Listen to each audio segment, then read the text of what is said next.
Assalamu alaikum wa rahmatullahi wa barakatuh. Vamos a continuar con nuestro segundo audio de nuestra lectura de El Corán, edición bilingüe comentada, tomo 1.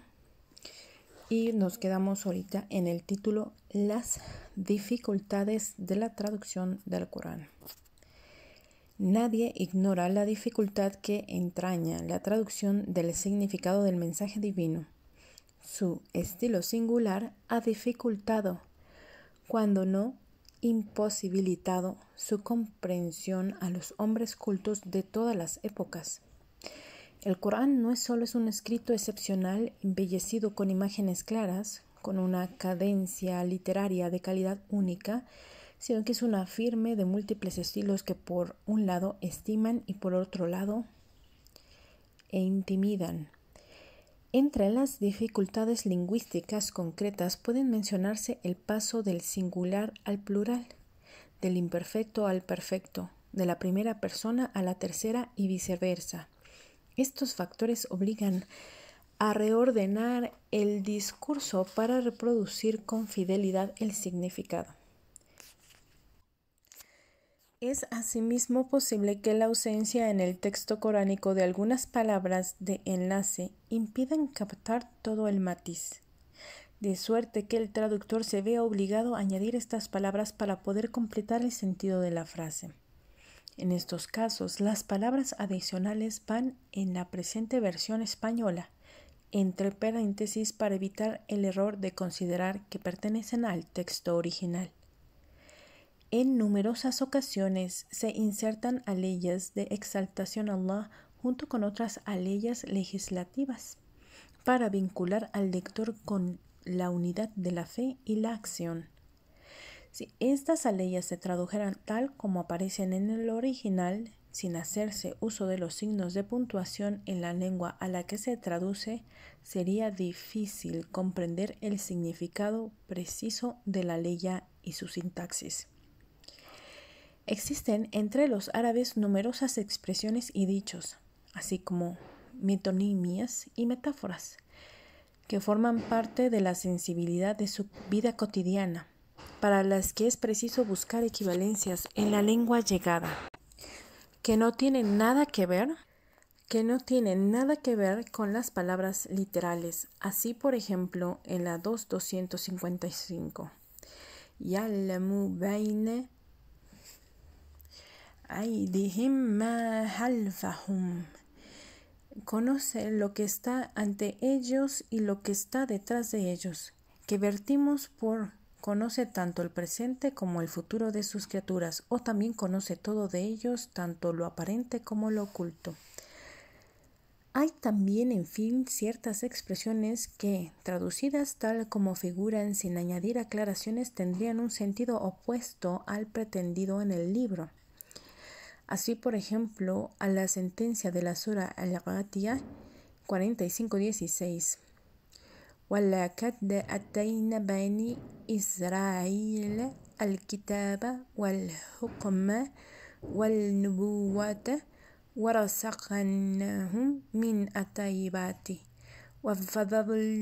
وَفَضَّلْنَاهُمْ عَلَى الْعَالَمِينَ, cuya traducción literal: dimos a los hijos de Israel el libro, el dominio y el profetismo, le proveímos de cosas buenas y les preferimos entre todos los pueblos. Es preciso añadir el inciso de aquella época, pues de lo contrario se estaría diciendo que los judíos son el pueblo elegido por Allah ante el resto de la humanidad de todo el tiempo, y lugar idea diametralmente opuesta al auténtico pensamiento coránico. Los criterios de la traducción. Más allá de estas dificultades que podríamos calificar de puntuales, el traductor se enfrenta a un problema de carácter general con considerables repercusiones sobre la calidad de la traducción en su conjunto. Dicho en términos simplificados, se le ofrecen dos posibilidades. Se puede optar por una traducción literal pegada a la letra del texto coránico, o bien por una traducción libre, que se opone ante todo captar el sentido de la lengua original y buscar sus equivalentes más adecuados. aunque no forzosamente con las mismas palabras y mucho menos aún con la misma sintaxis en la lengua llegada. La traducción que aquí presentamos se inclinó desde el primer momento por la segunda opción.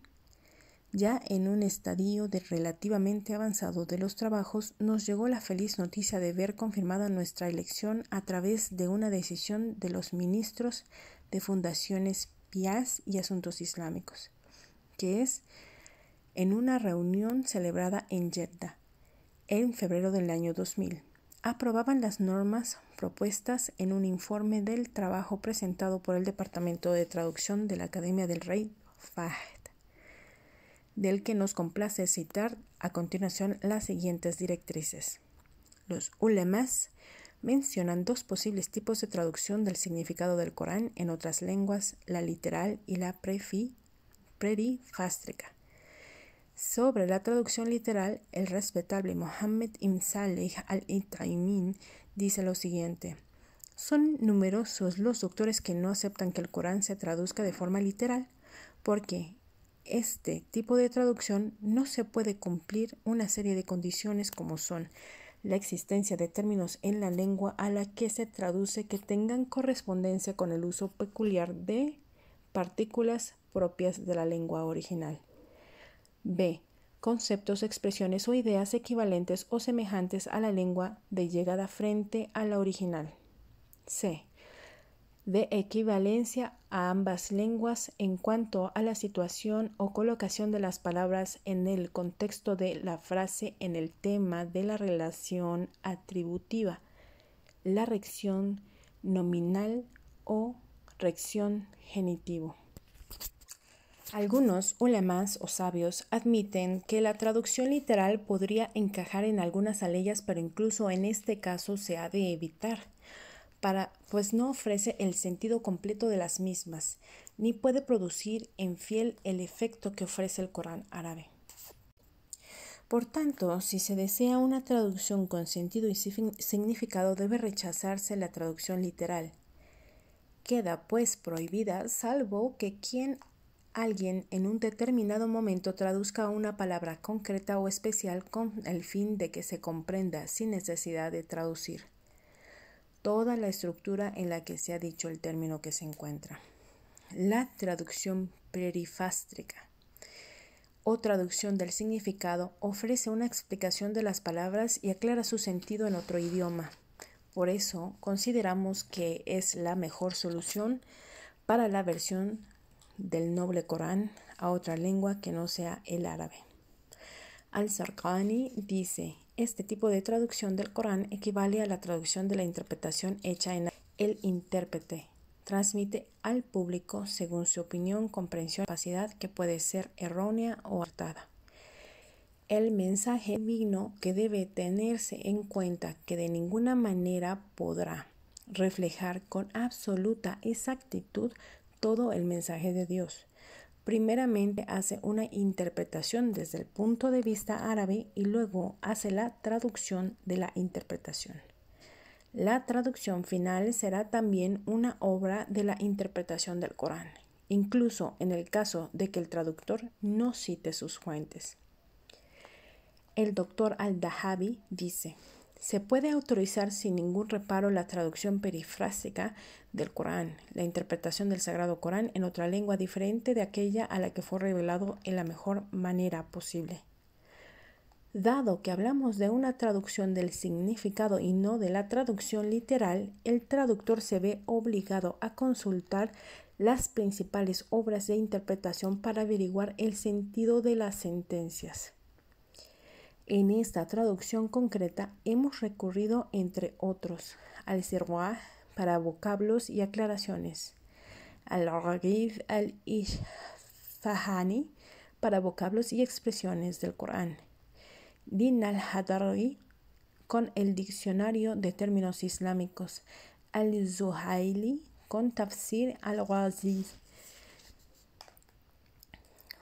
Asimismo, a los trabajos al-Bursawawi, al-Quturbi ibn Kathir y al-Safha al-Tafasir al-Mujassar de la Academia del Rey Fahd.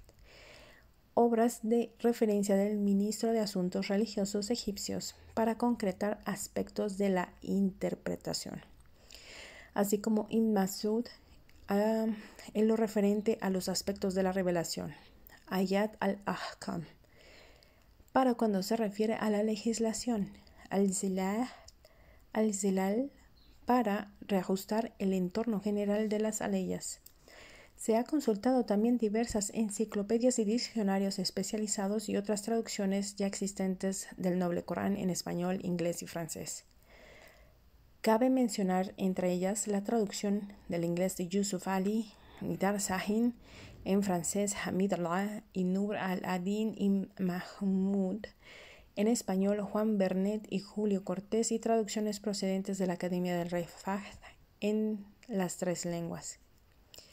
En nuestro propósito de enviar una copia de la traducción a representantes calificados de las comunidades musulmanas hispanohablantes en España y América, y a personas dedicadas al estudio de las ciencias coránicas en español, con el fin de recoger sus opiniones y utilizarlas en futuras reimpresiones. El Noble Corán es hoy día y seguirá siendo en el futuro objeto de continuos estudios e investigaciones. Este servicio es un deber legal y un compromiso generacional, en especial en época en la que la ciencia y los dogmas de fe se encuentran cada vez más cerca. La palabra de Allah permanece mientras que la vida es perecedera. Sean bienaventurados aquellos cuya labor y capacidad atiende Allah en su misericordia. Muhammad, di: fieles míos los que creéis, no desesperéis de la misericordia de Allah. Allah perdona todos los pecados. Él es el indulgente, el misericordioso. Dios Todopoderoso, danos tu misericordia cuando a ti acudimos. Perdónanos cuando a ti estamos, pues tú eres el absoluto protector y defensor. Dr. Berrigue Mula Huek. Que Allah subhanahu wa ta'ala acepte nuestras obras, perdone nuestros pecados. Amén. Inshallah. Amén. Vamos a continuar con la introducción de la sura número 1 al-Fatiha. Vamos a iniciar como tal con ya el Corán, la historia y la interpretación del Corán. Inshallah. Amén. Que Allah subhanahu wa ta'ala acepte nuestras obras y perdone nuestros pecados. Amén. Amén. Amén. Rabbi shrah li sadri wa yassir li amri wahlul uqdatan min lisani yafqahu qawli. Bismillahirrahmanirrahim. Introducción a la sura 1 al-Fatiha. El prefacio. Esta sura, compuesta por 7 aleyas, lleva el título de prefacio o capítulo de apertura y está considerada con razón como la esencia del libro. Nos enseña la oración perfecta, pues si podemos orar debidamente, significa que tenemos algún conocimiento de Allah y de sus atributos y de su relación con nosotros y con su creación en la que estamos incluidos. Significa en definitiva que barruntamos la fuente de la que venimos y aquella meta última hacia la que caminamos. La oración es la esencia de la religión y de la fe, pero ¿cómo debemos orar? ¿Qué palabras podemos elegir? ¿Qué pueden nuestros pobres e ignorantes corazones manifestar a quien todo lo sabe? ¿Es digno de él o de nuestra naturaleza espiritual pedir naderías o centrarnos en necesidades materiales, como el pan de cada día? El enviado de Allah nos enseña aquí una oración que resume toda nuestra fe, nuestra esperanza y nuestro anhelo de las realidades verdaderamente importantes. Esta sura fue una de las primeras que le fueron revelados al profeta Muhammad sallallahu alaihi wasallam, y por tradiciones auténticas nos consta que fue la primera que recibió su forma completa. Un atento análisis de su contenido descubre que la posición de la sura en el conjunto del Corán no corresponde a la función de introducción de un libro, sino que es, en realidad, una oración y una respuesta a esta oración. Algo así como si nuestro Creador y Conservador nos dijera: Esta es la forma con que debéis dirigirnos a mí en vuestras oraciones. La sura ha recibido diversos nombres, entre ellos Fatihatul Kitab, apertura o prefacio de la Divina Escritura. Kitab, madre o esencia divina escritura. Suratul Hamd, la sura de la alabanza. Asasul Corán, el fundamento del Corán, y algunos otros. Según al-Bukhari, fue el propio profeta Muhammad sallallahu alaihi wasallam quien la denominó Kitab, porque contiene, la madre del libro, porque contiene de forma sucinta todos los principios básicos de que trata el Corán, el principio de la unicidad y la singularidad propia de Allah en cuanto a creador y conservador del universo, el principio de la fuente de la misericordia vivificante, el del uno y único, ante el que deben responder todos los hombres, el poder único que es capaz de dirigir y auxiliar, el incitador de las buenas obras en esta vida. Ihdina siratal mustaqim, condúcenos por el recto sendero, el principio de la vida después de la muerte y las consecuencias que la conducta y la actitud del hombre le acarrean. Día del juicio. El principio de la recta guía a través de los transmisores de la revelación divina, expresado mediante la referencia a aquellos a quienes has agraciado. Y derivado de esto, el principio de la línea de la continuidad de todas las religiones verdaderas, insinuado en la alusión a los hombres que vivieron en el pasado y en el error. Y finalmente, el principio de la necesidad de la autoentrega libre y espontánea voluntad del excelso, del único que merece adoración. Por todas estas razones, esta sura ha sido formulada como oración que los creyentes deben repetir y sobre la que deben meditar incesadamente. Asad.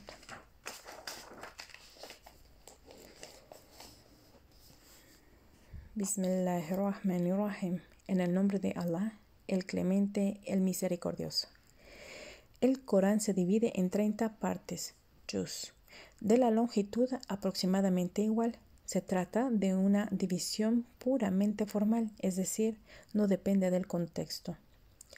Los capítulos del Corán reciben el nombre de suras, la palabra del significado peldaño o paso. Las suras son, pues, peldaños por los que vamos ascendiendo a nuestra comprensión religiosa.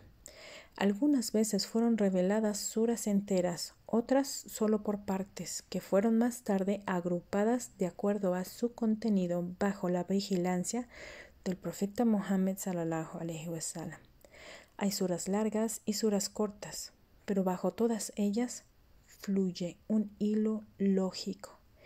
Cada uno de estos versos de la sura se llama aleya, aya, plural ayat. Dependiendo del contexto, el término aya puede traducirse como frase, señal, prodigio, maravilla, prueba o demostración, ejemplo o modelo. La aleya es la unidad real del Corán. Yusuf Ali. Fatiha, prefacio o capítulo de apertura. Según la opinión común, esta sura es el comienzo del Corán porque sintetiza con palabras maravillosamente expresivas y omnicomprensivas la relación del hombre con Dios en piedad y en oración. En nuestra piedad, nuestras primeras palabras han de ser de alabanza.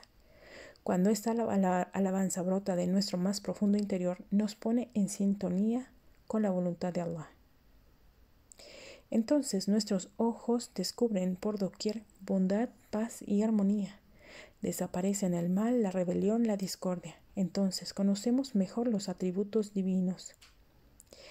Esto nos traslada a un estado de devoción y conocimiento, y llega, en fin, la petición de guía y la reflexión sobre lo que esta guía significa. No debemos olvidar con todo que Allah no necesita nuestras alabanzas, está por encima de toda alabanza. y tampoco necesita la oración, pues conoce nuestras necesidades mejor que nosotros mismos. Sus dones alcanzan a todos, justos y malhechores, sin necesidad de plegarias. La oración está destinada a nuestro personal despliegue espiritual, a nuestro consuelo y fortaleza. Por eso se nos ha dado esta sura las palabras tal y como debemos pronunciarlas. Si conseguimos la visión espiritual, brotarán espontáneamente de nuestros labios. Bismillah, en el nombre de Dios. Son las primeras palabras que le fueron reveladas al profeta Muhammad sallallahu alaihi wasallam. La paz esté con él, y por consiguiente el verdadero comienzo del Islam. Recita en el nombre de tu Señor. Con ella se inicia todas las diligencias, hoy igual que en el tiempo en el que fueron revelados hace más de 1400 años. Kutub. Las palabras Ar-Rahman, Ar-Rahim, traducidas respectivamente por el Clemente y el Misericordioso, se refieren a diversos aspectos de la propiedad divina de la misericordia. La misericordia puede significar compasión, magnanimidad, paciencia y perdón. De todo ello está necesitado el pecador. Y Allah es totalmente misericordioso. Se lo concede en medida sobreabundante. Pero hay una misericordia concedida ya antes de necesitada. La gracia, siempre a disposición que brota de Allah, el omnivolente, y es derramada sobre toda su creación. La protege, la conserva, la guía y la dirige a la clara luz y a la vida superior. De ahí que la palabra Rahman se utiliza únicamente referida a Allah, mientras que Rahim puede aplicarse también a los hombres. Para traer a nuestra consideración estos limitados dones divinos, la frase Bismillah, Bismillahirrahmanirrahim, en el nombre de Allah, el Clemente, el Misericordioso, figura al comienzo de todas las suras del Corán a excepción de la 9. Los pareceres se dividen en torno a la pregunta de si esta sentencia debe ser enumerada como aleya propia o no. Existe la creencia generalizada de que forma parte del Corán.